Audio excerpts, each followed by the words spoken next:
E dado o histórico do próprio ministro Alexandre de Moraes, que deixou morrer, assumiu a culpa da morte do Clezão, porque a lei de abuso de autoridade diz, repito, no artigo 9º, o juiz, e o ministro do STF é um juiz, é obrigado a analisar o pedido da liberdade provisória em prazo razoável.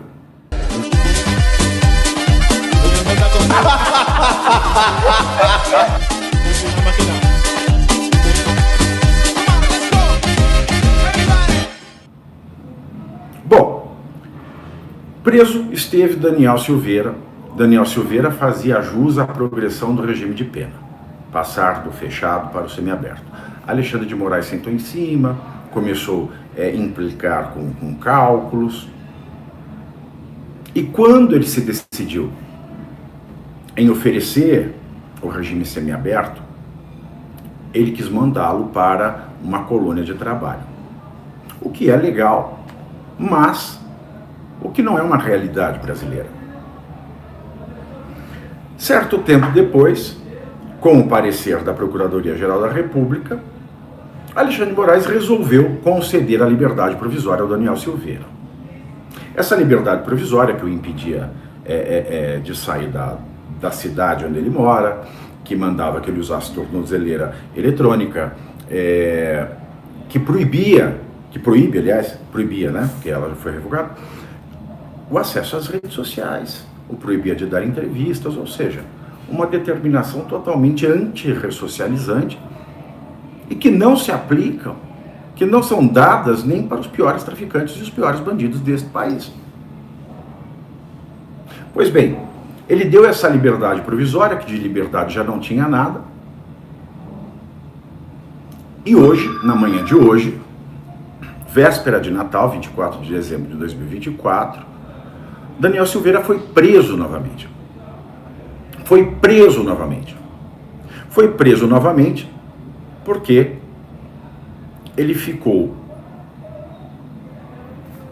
por 4 horas, porque ele tem a obrigação também pela decisão do Moraes de estar na casa dele todos os dias às 22 horas, ele ficou por mais de 4 horas fora da casa dele e depois voltou. Os advogados alegam que a saída de Daniel Silveira foi em razão de uma crise renal, de uma crise nos rins. Ele tem problemas renais e ele precisou ir ao hospital. E o que me espanta nessa revogação da liberdade provisória, que de liberdade tem muito pouca, essa revogação da liberdade provisória, que de liberdade tem quase nada, dada um dia antes, é que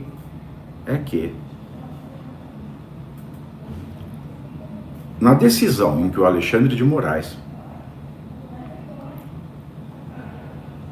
que ocupa, ao que me parece, a chefia do fascismo acadêmico de 5ª categoria, inspirado no salazarismo português, na decisão que mandou que a Polícia Federal prendesse novamente o Daniel Silveira, revogando, portanto, a liberdade provisória, que de liberdade não tinha nada. Ela diz o seguinte: ele foi ao hospital e, em letras maiúsculas, em caps lock, ele escreveu: sem autorização judicial. Sem autorização judicial. Sem autorização judicial. Isto é, Alexandre de Moraes disse: tivesse uma emergência médica, tinha que pedir para mim, eu teria que conceder para você o direito de ir ao hospital. Mas daí nós vamos lembrar, meus queridos, do caso Clezão.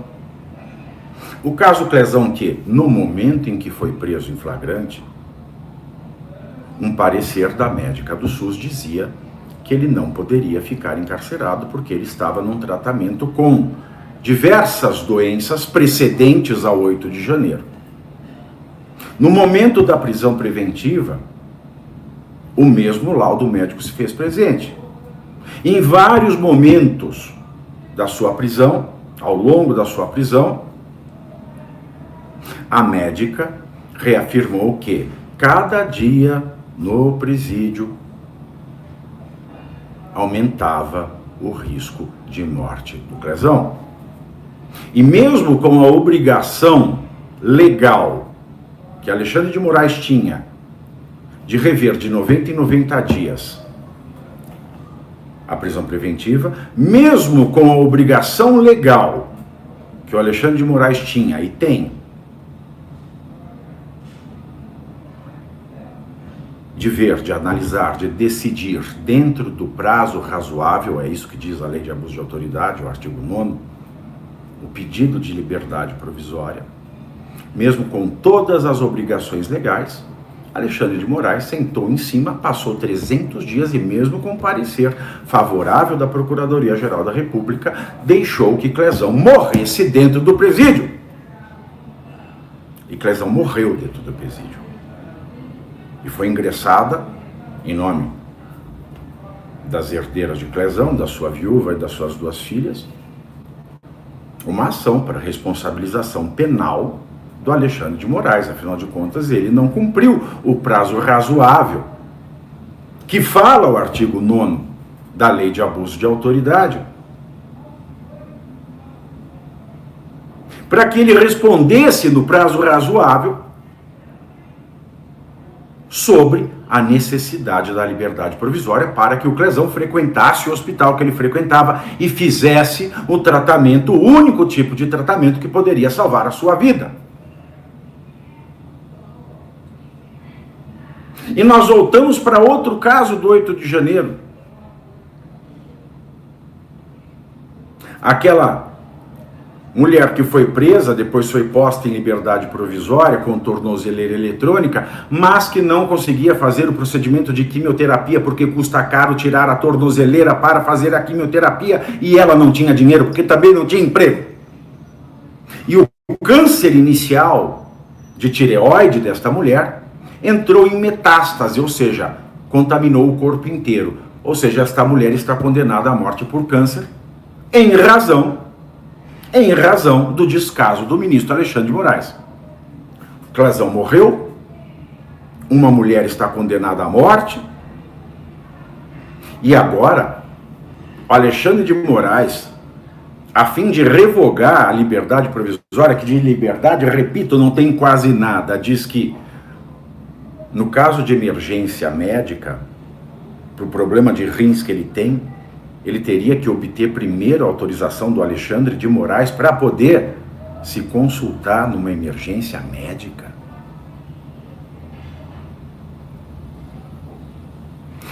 E pode ser que o humor da minha língua, pode ser que o Daniel Silveira não tenha ido ao médico, ele tenha mentido. Vamos trabalhar com essa hipótese também. Mas o fato é que o advogado afirmou que foi uma emergência médica. E o advogado nesse país deveria ter fé pública. Se o advogado disse, está dito. Mas a OAB, que parece também que extinguiu-se junto com a extinta Tupi, deixa que os advogados percam as suas prerrogativas e sejam tratados como lixo perante esses verdadeiros animais que sequestraram o Supremo Tribunal Federal. Porque, em caso de emergência médica alegada, o correto seria não revogar a liberdade provisória, que de liberdade já tinha muito pouco. Mas primeiro analisar se a questão é real, para depois revogar ou não a liberdade provisória. Mas ele mandou revogar a provisória. E agora ainda vai investigar e vai colocar médicos na berlinda, tratorando, aniquilando a fé pública dos advogados do Daniel Silveira.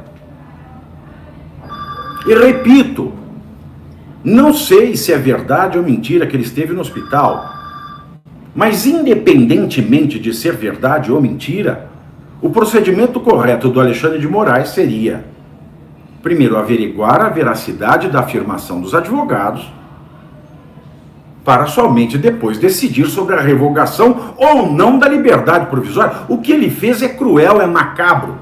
E dado o histórico do próprio ministro Alexandre de Moraes, que deixou morrer, assumiu a culpa da morte do Clezão,